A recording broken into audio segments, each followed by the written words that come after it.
মুহূর্তে স্বর্গরাজের দেবালয়ের কবিরাজ দুই ভাই সূর্যদেবের যমজ সন্তান তারা মর্তধাম বর্মণের জন্য মর্তধামের দিকে আগমন করতে চলেছে।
দেবালয়ের কবিরাজ সূর্যদেবের যমজ সন্তান দুই ভাই এই মর্যাদা বর্ণন করতে এসে তোমার রূপ জগৎ দর্শন করে আমাদের দুই ভাইয়ের হৃদয় হয়ে উঠেছে ব্যাকুল। তাই তো তোমার কাছে ছুটে এসেছে সুন্দরী, তুমি আমাদের মনোবাঞ্ছনা পূর্ণ করো। তোমায় আমরা দু ভাই মিলে নিয়ে যাবো স্বর্গ রাজ্যে, সেখানে গিয়ে তোমায় রাজরানী বানিয়ে রাখবো।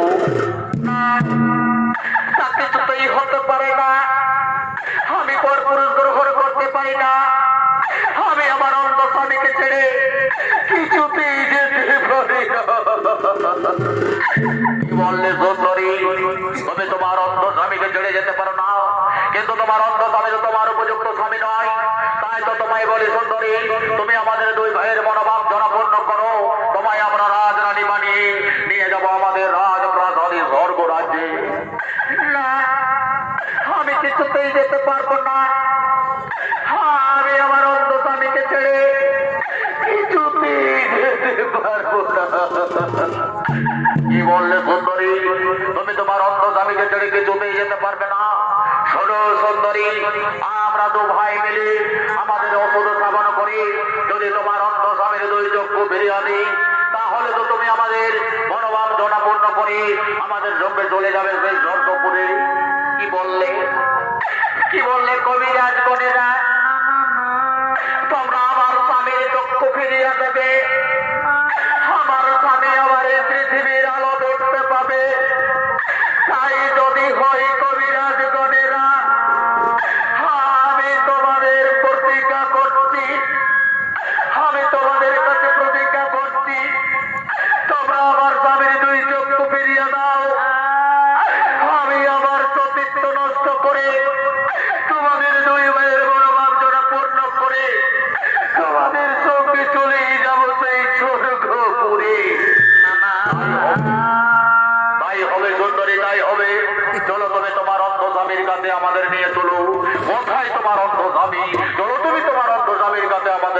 চলো একটু কবিরাজ করে না,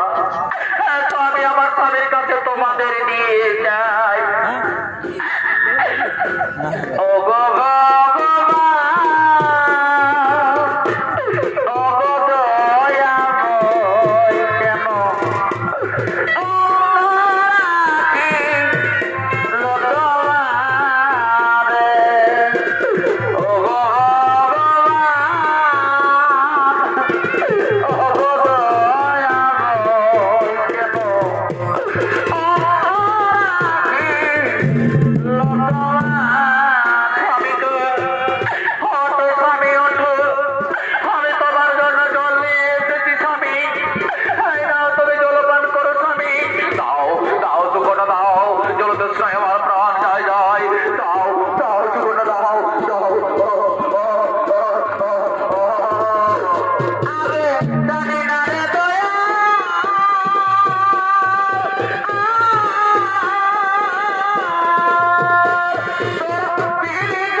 দেবালয়ের কবিরাজ গণে এই সম্বন্ধ তুমি ফিরিয়ে নাও মহর্ষি যাব এই সম্বন্ধ তুমি ফিরিয়ে নাও দেবাদিদেব বাবা ভোলা মহেশ্বর অভিশাপ যখন আমি তাদের দিয়েছি অভিশাপ তাদের পেতেই হবে মুনি বাক্য হবে না লঙ্ঘন অভিশাপ তাদের পেতেই হবে শোনো শোনো মহর্ষি জবান অভিশাপ যদি তাদের পেতেই হয় তুমি কি জানো এই কবিরাজ যদি স্বর্গপুরের দেবালয়ে না থেকে উপস্থিত স্বর্গের দেব দেবী কেউ বাঁচবে না সকলে বিচ্ছিন্ন ভাবে মারা যাবে তাই তুমি তাদের অভিশাপ 1 বছরের জন্য দণ্ডিত করো মহর্ষি 1 বছরের জন্য দণ্ডিত করো তাই করবো দেবাদিদেব বাবা ভোলা মহেশ্বর আমি আপনার কথা মতো তাদের অভিশাপ 1 বছরের জন্য দণ্ডিত মহর্ষি যৌবন হে মহর্ষি যৌবন আজ আমি তোমার তপস্যায় আজ আমি তোমার আরাধনায় সন্তুষ্ট হইয়া তব সম্মুখে এসেছি তুমি তোমার মনোমত বর্ষে না মহর্ষি ওগো দেবাদিদেব বাবা ভোলা মহেশ্বর সত্যি যদি আমার ভক্তিতে সন্তুষ্ট হইয়া আসিয়াছেন বাবা সম্মুখে তাহলে দেহ মরি এই বরদান আমার দেহ থেকে যেন আমার একটি ওষুধের উৎপাদন হয় আর সেই ওষুধ যেন সদা সর্বদা বলির মানবের উপকার হয় বলির মানবের উপকার হয় তথাস্ত মহর্ষি যৌবন তথাস্ত তোমার নাম অনুসারে তোমার দেহ থেকে যে ওষুধের উৎপাদন হবে সেই ওষুধের নাম হবে যৌবন প্রাপ আর এই যৌবন প্রাপ সদা সর্বদা কলির মানবের উপকার করবে কলির মানবের উপকার করবে আর মা তুমি এক রাজকন্যা হয়ে এখন ধরিত্রীকে বিবাহ করে সতীত্বের জোরে তুমি তোমার স্বামীর চক্ষু ফিরিয়া পেয়েছো মা আজ আমি তোমার স্বামী সেবাতে সন্তুষ্ট মা আজ আমি তোমার স্বামী ভক্তিতে সন্তুষ্ট তুমি তোমার মনোমত বর্জে না মা আজ তুমি আমার কাছে যে বর চাইবে আমি তোমাকে সে বরেই যাবো দেবাদিদেব বাবা ভোলা মহেশ্বর সত্যি যদি আমার স্বামী সেবাতে সন্তুষ্ট হয়ে থাকে সত্যি যদি আমার স্বামী ভক্তিতে সন্তুষ্ট হয়ে থাকে তাহলে আমার এই বরদিন আমি যেন সদা সর্বদা কলির মানবের প্রতিটা নারীর অন্তরে বাসা বন্ধন করে থাকতে পারি তথাস্ত বাসুকন্য তথাস্ত নারীর স্বামী সবাই পরম ধর্ম তাই তো তুমি আজ সতীত্বের পরীক্ষায় আমার কাছে হয়ে উত্তীর্ণ তাই আজ হয়তো আমি তোমার নাম দিলাম আর আমি তোমায় আশীর্বাদ করলাম আজ হইতে যাও তুমি এই মর্তের প্রতিটা নারীর হৃদয়ে বাসা বন্ধন করে দেখো কলির মানবের প্রতিটা নারীর হৃদয়ে বাসা বন্ধন করে দেখো আর আজ